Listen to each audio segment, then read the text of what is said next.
안녕하세요. 오늘도 복된 날입니다. 오늘은 창세기 34장 18절에서 31절 말씀을 살펴보겠습니다. 가정이나 공동체에 큰 위기가 닥쳤을 때 사람들은 두 가지 극단적인 반응을 보입니다. 문제를 회피하며 침묵하는 야곱 같은 모습, 혹은 분노를 조절하지 못하고 폭주하는 시므온과 레위 같은 모습입니다. 이 두 반응의 공통점은 중심에 하나님이 없다는 것입니다. 침묵은 상황을 악화시키고 폭주는 비극을 완성합니다.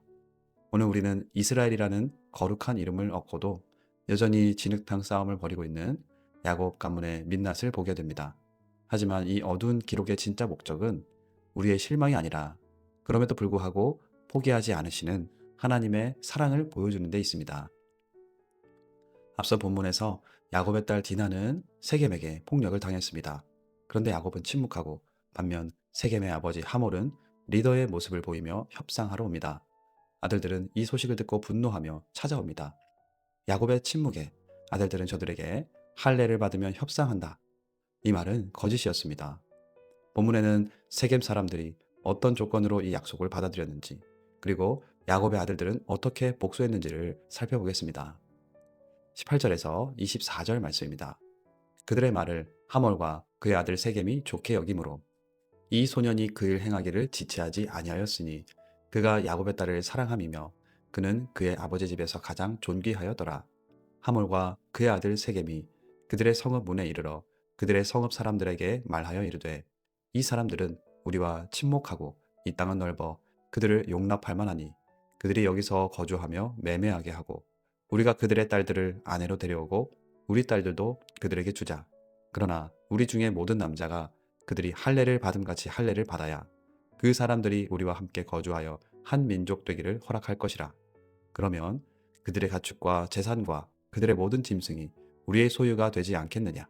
다만 그들의 말대로 하자. 그러면 그들이 우리와 함께 거주하리라. 성문으로 출입하는 모든 자가 하몰과 그의 아들 세겜의 말을 듣고 성문으로 출입하는 그 모든 남자가 할례를 받으니라. 이 집의 가장 존귀한 사람 세겜은 디나를 사랑하는 마음으로 할례도 감수합니다. 그러나 성경은 아름다운 사랑으로 그리지 않습니다. 그 출발점은 폭력이었습니다. 그의 열심이 그의 죄를 정당화하지 못하는 거죠. 하몰과 세겜은 성문으로 갔습니다.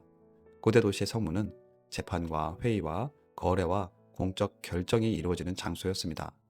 저들은 성읍 남자들을 설득하기 위해 모든 남자가 할례를 받아야 함을 전달합니다. 하나님의 언약 백성의 표징인 할례의 의미가 사라졌습니다. 그런데 저들의 진짜 동기는 경제적 이익입니다. 그들의 가축과 재산과 모든 짐승이 우리의 소유가 되지 않겠느냐. 야곱의 아들들은 할례를 복수를 위한 속임수로 건네고, 저들도 역시 할례를 경제적 이익을 위한 속임수로 사용합니다. 결국 성읍의 남자들이 할례를 받습니다. 그들은 언약의 하나님께 자신을 드리기 위해 받은 것도 아닙니다. 그들은 통혼과 경제적 유익을 기대하며 할례를 받는 매우 비극적인 상황입니다. 이어지는 25절에서 29절입니다.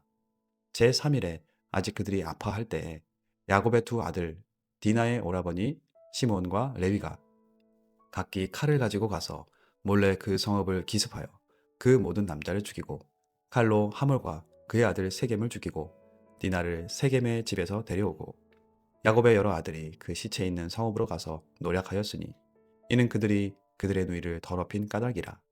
그들이 양과 소와 나귀와 그 성읍에 있는 것과 들에 있는 것과 그들의 모든 재물을 빼앗으며 그들의 자녀와 그들의 아내들을 사로잡고 집 속의 물건을 다 노략한지라. 야곱의 두 아들 시므온과 레위가 저들이 할례 받은 셋째 날 저들의 성읍을 기습합니다. 셋째 날은 통증과 약함이 극심한 때로 이해됩니다. 야곱의 아들들은 처음부터 이 취약한 순간을 계산하고 있었습니다. 이 두 아들들은 디나와 함께 레아에게 낳은 자식들입니다. 그들의 분노가 왜 더 강렬했는지 설명해 줍니다. 그들은 디나를 세겜의 집에서 끌어냅니다. 하지만 본문은 그들의 행동을 온전히 의로운 구출로만 그리지 않습니다. 왜냐하면 그들의 복수가 곧바로 집단 학살과 약탈로 이어지기 때문입니다. 가축만 빼앗은 것이 아니라 자녀와 아내들, 집안의 물건까지 가져갑니다. 전면적 약탈입니다. 시므온과 레위는 누이를 위해 분노했습니다. 그러나 그들의 분노는 하나님의 정의와는 달랐습니다. 그들은 디나를 모욕했기 때문에 죄를 처벌하는 재판관처럼 행동했지만 실제로는 속임수와 기습과 집단 학살과 약탈을 행한 것이죠. 성경은 세겜의 행위도 악했고 시몬과 레위의 복수도 악했다고 말하는 것입니다. 한편 앞으로도 나올 내용이지만 여기서도 장자 르우벤은 침묵합니다. 후에 요셉이 노예로 팔려갈 때도 장자로서의 역할을 다하지 못하는 르우벤입니다. 언약의 가족이 이스라엘이란 정체성을 얻게 됐지만 여전히 죄가 있고 리더는 부재한 연약한 모습을 보게 됩니다. 이어지는 30절에서 31절입니다. 야곱이 시므온과 레위에게 이르되 너희가 내게 화를 끼쳐 나로 하여금 이 땅 주민 곧 가나안 족속과 브리스 족속에게 악취를 내게 하였도다. 나는 수가 적은즉 그들이 모여 나를 치고 나를 죽이리니 그러면 나와 내 집이 멸망하리라. 그들이 이르되 그가 우리 누이를 창녀같이 대우함이 옳으니이까. 야곱은 디나 사건을 듣고 잠잠했습니다. 그런데 시므온과 레위가 저들의 성읍을 멸한 소식을 듣고 말합니다. 그의 반응은 정치적, 생존적 두려움입니다. 야곱은 아들들의 행동이 주변 민족들을 적으로 만들었다고 말합니다. 야곱도 거부가 됐지만 소수 집단입니다. 만약 저들이 연합해서 복수한다면 야곱의 집은 멸망할 수 있습니다. 야곱의 입장에서도 최선을 다한 것처럼 보입니다. 하지만 성경은 이 부분에 주목합니다. 야곱은 이 결과로 자기 집안이 위험해진 것은 말합니다. 하지만 디나의 고통, 세겜 사람들의 학살과 약탈, 할례가 오용된 문제를 말하지 않는 야곱의 관점은 여전히 생존 중심적입니다. 야곱의 이런 행동에 마지막 절에서 시므온과 레위가 대답합니다. 그가 우리 누이를 창녀같이 대우함이 옳으니이까. 그들은 디나의 수치와 자기들의 가족적 책임을 강조합니다. 다시 한번 야곱과 대조됩니다. 이 질문엔 옳은 부분이 있습니다. 디나의 수치를 그냥 덮어서는 안 됩니다. 피해자의 고통을 침묵으로 넘겨서는 안 됩니다. 정의 없는 평화는 참된 평화가 아닙니다. 그러나 이 질문이 그들의 모든 폭력을 정당화하지도 않습니다. 세겜의 죄는 악합니다. 그러나 그 죄를 이유로 성읍 전체를 학살하고 약탈한 것도 악합니다.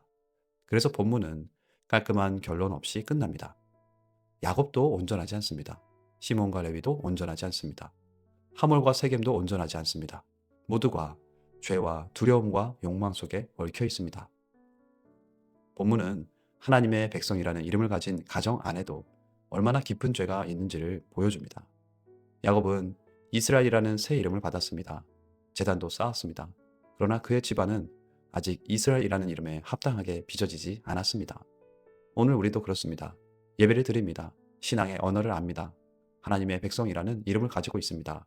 그러나 우리 안에도 여전히 침묵해야 할 때 말하고 말해야 할 때 침묵하는 연약함이 있습니다. 정의를 말하면서도 내 분노를 정당화하고 거룩한 이름을 붙들면서도 내 욕망을 이루는 도구로 사용할 때가 있습니다. 오늘 이 본문의 끝은 어둡습니다. 그러나 이어지는 창세기 35장에서 하나님은 다시 야곱에게 말씀하십니다. 일어나 베델로 올라가라. 세겜의 혼란과 피해 사건 이후 하나님은 야곱의 집을 다시 하나님의 자리로 부르십니다. 이것이 은혜입니다. 하나님은 무너진 가정을 버려두지 않으십니다. 죄와 분노와 두려움으로 얼룩진 집안을 다시 부르십니다. 일어나라, 베델로 올라가라, 다시 하나님 앞에 서라. 복음은 여기서 우리를 그리스도께로 데려갑니다. 우리는 야곱처럼 두려움에 갇히고 시몬과 레위처럼 분노에 휩쓸리고 하몰과 세겜처럼 평화의 말 뒤에 욕망을 숨기는 사람들입니다. 그래서 우리에게는 단순한 감정 조절이 아니라 복음이 필요합니다. 우리 안에 폭력을 다루시고 우리의 침묵을 깨우시고 우리의 거룩한 말 뒤에 숨어있는 욕망을 드러내시는 그리스도가 필요합니다. 정의 없는 평화는 복음이 아닙니다. 그러나 복수로 포장된 정의도 복음이 아닙니다. 복음은 죄를 덮어버리지 않습니다. 동시에 죄인을 향한 회복의 길도 닫아버리지 않습니다. 그러므로 우리는 기도하기를 원합니다. 주님, 내 분노를 다스려 주십시오.